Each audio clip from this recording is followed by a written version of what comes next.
सदगुरु कबीर बीजक में कहते हैं, कल करे सो आज, आज करे सो अब, पल में परले होगा बहुड़ी करोगे कब। सदगुरु कहते हैं कि जो काम तुम कल करोगे, परसों करोगे, तरसों करोगे, उसको आज करो। आज करो। कहते नहीं नहीं, आज नहीं अभी करो। अंतर न हो गया? आज में अभी में अंतर है ना। आज का मतलब हुआ आज 12 बजे रात तक में, सुबह से लेके 12 बजे रात तक में। लेकिन गुरुवर कबीर कहते हैं पल की गारंटी नहीं है, 1 मिनट की गारंटी नहीं है, 1 क्षण की गारंटी नहीं है, इसलिए अभी करो। कौन सा काम? अच्छा काम, जिस काम से यह जीव को सद्गति होती है, जिस काम करके यह जीव को उद्धार होता है, यह जीव का कल्याण होता है। सदगुरु इशारा करते हैं, कल करे सो आज, आज करे सो अब, पल में परले होगी बहुड़ी करोगे कब। युधिष्ठिर जी महाराज के पास एक भिक्षु आ जाते हैं और भिक्षु कहते हैं, महाराज मैं आपके राज्य में रहता हूं और मैं आपका प्रजा हूं, लेकिन मेरी बेटी का विवाह है। आप हमको 5 लाख रुपया दीजिए, विवाह संपन्न हो जाएगा, हम कमाई करके आपको दे देंगे। युधिष्ठिर जी महाराज कहते हैं, अरे भिक्षु अभी हम दूसरे काम में व्यस्त हैं, जाओ तुम कल आना। लेकिन भीम बगल में खड़े थे, यह प्रश्न को सुना, भीम को बड़ी हंसी आ गई। भीम सोचते हैं भैया इतने बड़े ज्ञानी हैं, लेकिन ज्ञानी होकर के भी मिस कर रहे हैं। ज्ञानी को मिस नहीं करना चाहिए, क्योंकि एक जगह नीतिकार कहते हैं ज्ञानंग भारः क्रिया बिना। वह ज्ञान भार है क्रिया के बिना। यदि क्रिया में रूपांतरित नहीं है, कितनो ज्ञान है तो वह भार है, वो झूठा है।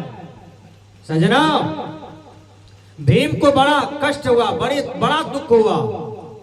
भीम क्या किए, वो चले गए और घंटा था, वो घंटा में चोट मारने लगा जोर जोर से। युधिष्ठिर जी महाराज आए, दौड़ करके कहा, भीम क्यों तुम इतना हल्ला कर रहे हो, इतना चोट मार रहे हो। कहते हैं भैया वो भिक्षु जो बेटी का विवाह कर रहा था, वो आपसे 5 लाख रुपया मांगा, लेकिन आप नहीं दिए। क्यों नहीं दिए? आपने कल कहा आने के लिए। क्या कल तक का समय पर आपका विजय प्राप्त है? बोलिए, आप लिखित कीजिए, कल तक का समय पर आपने विजय प्राप्त किया है?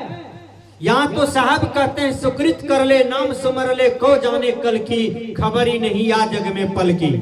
पल का खबर नहीं है। जब पल का खबर नहीं है, बोलिए भैया आपने भिक्षु को समय दिया कल।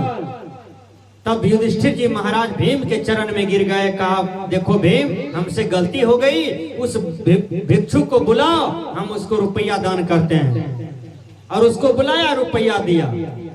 तो हम कितनों ज्ञानवान है, यदि वह ज्ञान हमारे आचरण में नहीं है तो वह ज्ञान बोझ हो जाता है।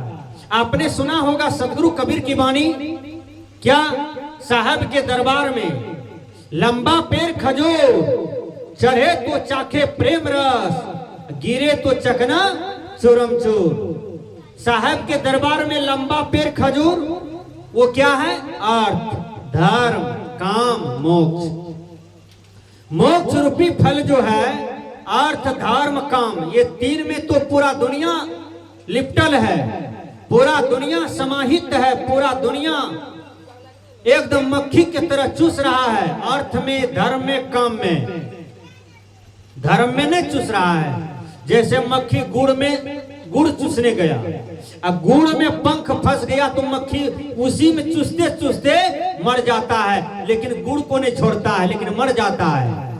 अभी धर्म में देखिए आदमी कितना अंधा तूफान मर गया है। यूपी में हाथरस में जो कांड हुआ है, 127 आदमी मर गया।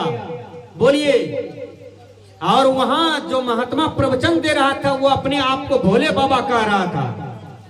उस भोला बाबा की आशीर्वाद पाने के लिए 127 आदमी जान गंवा दिया। उस भोला बाबा को क्या मिला? बोलिए, 127 आदमी का प्राण का रक्षा नहीं कर पाया। सजना, हमारे कहने का भाव है कि लोग धर्म में, अंधविश्वास में, कर्मकांड में ये बहुत फंसा हुआ है। कहां वो भोले बाबा उसको बचा पाया?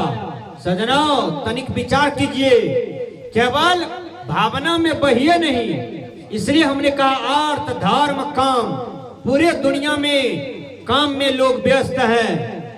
और कबीर साहब जी कहते हैं चौथा फल है मोक्ष। मोक्ष रूपी फल के पास सुखदेव मुनि पहुंचे, जनक जी पहुंच गए, राम, कृष्ण, कबीर, बुद्ध, कृष्ण, पलटू, हजरत मूसा, ईसा, मोहम्मद, ये सब पहुंच गए। जो कठिन से कठिन तपस्या किए उन्होंने मोक्ष रूपी फल को प्राप्त किया। साहब के दरबार में लंबा पेड़ खजूर, चढ़े तो चाखे प्रेम रस का जो चढ़ जाता है, और यदि लगन ठीक है, लक्ष्य ठीक है, तो उस फल को वो चूस लेता है और वो प्राप्त कर जाता है। गिरे तो चकना चूरमचूर। अभी चूरमचूर हुआ ना हाथरस कंड में। राम रहीम को जब पकड़ करके ले जा रहा था तो बहुत आदमी उस लड़ाई झगड़ा में अपने जीवन को गंवा दिया। क्या मिला? अपना दुनिया से चला गया। बोलिए, भावना में, श्रद्धा में, अंधविश्वास में यदि हम बहते जाएंगे, विवेक से काम नहीं लेंगे, तो फिर हमारा दुर्दशा होगा। आइए एक सुंदर मंगल